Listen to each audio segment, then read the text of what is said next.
water that was used to extinguish the fire. And so you told me that the hazmat team is here on scene, but they haven't made entry in, still unsafe for them. So what would be their job once they get inside? So what they're doing right now is actually researching what was inside, how it was affected, and then they'll determine if they need to go into the building or if the fire can just be completely extinguished, and then they'll go in later to try and contain whatever may have been leaked or spilled from hazardous materials.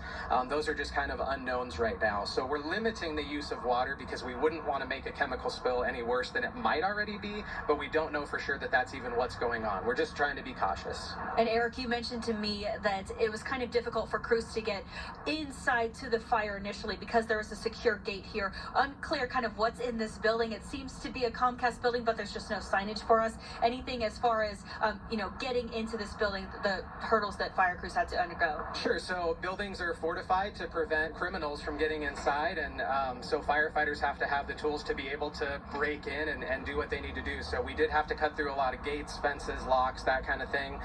That certainly delayed getting to the building that was burning, but thankfully that's an unoccupied building. There was nobody here, no injuries occurred, and this is a relatively isolated event. It's just a widely visible event. Again, let's go over the hazmat part of it for the people that's breathing the smoke in, the chemicals. Just to kind of work through this, because again, hazmat crews have not been able to get inside. And a building like this should have some suppression unit in there. Are limiting that water use, of course. We'll continue to be on it, and there is anticipation that crews will still be on here trying to investigate how this all started for a little while as well. I'm in Centennial, Carly Moore, Daybreak on 2. All right, some good